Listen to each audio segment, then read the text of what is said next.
मैं ईशा मसीह हूँ और मैं महात्मा बुद्ध का शिष्य था। सिर्फ एक इस लाइन ने पूरी हॉलीवुड से लेकर ईसाई समाज तक में तहलका मचा दिया था। सुनने में ये बात किसी पापी या ब्लास्फेमी जैसी लगती है, लेकिन हॉलीवुड की एक ऐसी फिल्म जिसने इसी दावे की वजह से पूरी दुनिया में बवाल मचा दिया था। ईसाइयों ने सड़कों पर विरोध किया, चर्च ने इस पर पाबंदी की मांग की। इस मूवी का नाम आपको वीडियो के अंत में पता चलेगा। कहानी की शुरुआत एक प्रोफेसर जॉन ओल्डमैन से होती है, जो अचानक अपनी यूनिवर्सिटी की नौकरी छोड़कर शहर से कहीं दूर जाने की तैयारी कर रहा है। वह अपना सामान ट्रक में लाद रहा होता है कि तभी उसके दोस्त और साथी प्रोफेसर, जो इतिहास, जीव विज्ञान और धर्मशास्त्र के विशेषज्ञ हैं, उसे सरप्राइज विदाई देने पहुंच जाते हैं। उसके दोस्त थोड़ा हैरान और परेशान है कि जॉन इतनी अच्छी नौकरी छोड़कर बिना किसी ठोस वजह के क्यों जा रहा है। बातों बातों में जॉन उनसे एक काल्पनिक सवाल पूछता है। सोचो, अगर कोई इंसान अपर पैथोलिक यानी लगभग 14,000 साल पहले पैदा हुआ हो और वो आज तक जीवित हो, तो उसकी जिंदगी कैसी होगी। शुरुआत में उसके दोस्त उसे एक दिमागी खेल समझते हैं। जॉन बताना शुरू करता है कि वह खुद वही इंसान है। वह कहता है कि वह बूढ़ा नहीं होता और हर 10 साल में उसे अपनी जगह बदलनी पड़ती है, ताकि लोग उसकी बढ़ती उम्र न थमने का राज न जान सके। उसके दोस्त, जो खुद बड़े वैज्ञानिक और स्कॉलर्स हैं, उसका मजाक उड़ाते हैं। वे उससे उसकी यादों और इतिहास के बारे में सवाल पूछते हैं, ताकि उसे झूठा साबित कर सके। लेकिन जॉन हर सवाल का जवाब इतनी गहराई और तर्क के साथ देता है कि उसके दोस्त धीरे धीरे असहज महसूस करने लगते हैं। वह बताता है कि कैसे उसने गुफाओं के दौर से लेकर आधुनिक युग तक का सफर तय किया है।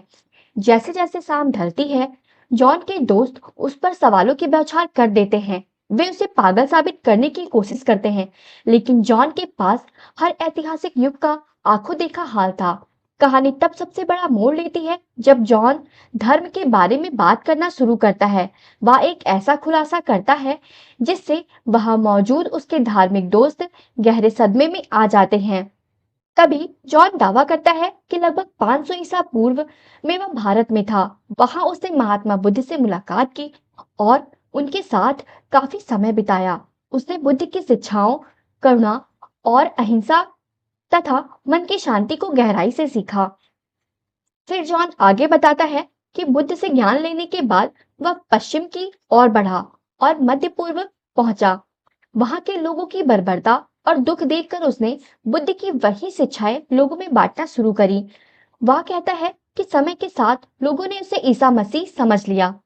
तभी जब उससे सूली पर चढ़ाए जाने और पुनर्जन्म के बारे में पूछा गया, तो जॉन ने बहुत ही तार्किक जवाब दिया। उसने कहा कि उसने पूर्व में अपने शरीर के दर्द को नियंत्रित करने की कला सीखी थी, जिससे उसकी धड़कनें बहुत धीमी हो गई थी। लोगों को लगा कि वह मर गया है, लेकिन कुछ समय बाद वह फिर से होश में आ गया था। जॉन का कहना था कि उसने कभी खुद को भगवान का बेटा नहीं कहा था। उसने सिर्फ बुद्ध के विचार फैलाए थे, लेकिन सदियों बाद चर्च और इतिहासकारों ने उसकी बातों को तोड़ मरोड़ कर पेश कर और एक नया धर्म बना दिया। उसके दोस्त, खासकर धर्मशास्त्र के प्रोफेसर, यह सुनकर रोने लगती है और इसे पाप मानती है। माहौल बहुत तनावपूर्ण हो जाता है, लेकिन जॉन ने उनके पूरे विश्वास को हिलाकर रख दिया था। कहानी के इस अंतिम हिस्से में तनाव अपनी चरम सीमा पर पहुंच जाता है। जॉन के दोस्त अब मानसिक रूप से थक चुके थे और उन्हें समझ नहीं आ रहा था कि वे जॉन की बातों पर विश्वास करें या उसे मानसिक रूप से बीमार समझे। तभी जॉन का एक दोस्त, जो मशहूर मनोवैज्ञानिक है, जॉन को चेतावनी देता है कि अगर उसने यह मजाक बंद नहीं किया तो उसे जबरदस्ती मेंटल हॉस्पिटल भेजना पड़ सकता है। जॉन देखता है कि उसके खुलासे ने उसके दोस्त को भावनात्मक रूप से तोड़ दिया था। तभी अपने दोस्तों को और ज्यादा दुखी न करने के लिए जॉन अचानक अपनी बातों से पलट जाता है।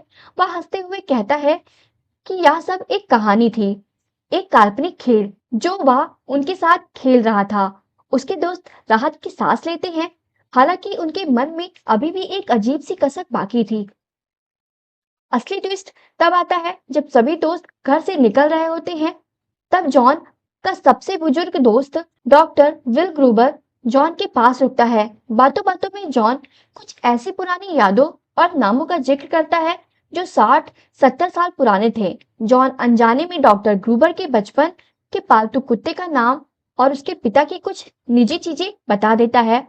तभी डॉक्टर ग्रूबर को अचानक एहसास होता है कि जॉन ही असल में वह उसका पिता है, जो बरसों पहले उसे और उसकी माँ को छोड़कर चला गया था, क्योंकि जॉन बूढ़ा नहीं हो रहा था और उसे पहचान छुपानी थी। यह सदमा डॉक्टर ग्रूबर बर्दाश्त नहीं कर पाते और दिल का दौरा पड़ने पर उनकी वहीं पे मृत्यु हो जाती है। फिल्म के आखिरी सीन में जॉन अपनी गाड़ी में बैठकर शहर छोड़ रहा होता है। उसके चेहरे पर एक गहरा दुख होता है, हजारों साल तक जीने का दुख, जहां वह अपने ही बच्चों को बूढ़ा होकर मरते हुए देखता है।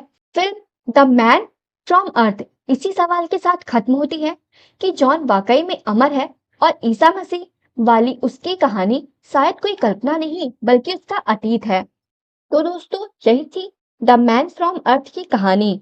एक ऐसी फिल्म जो हमें सोचने पर मजबूर कर देती है कि सच क्या है, इतिहास क्या है और इंसान की जिंदगी की असली सच्चाई क्या है।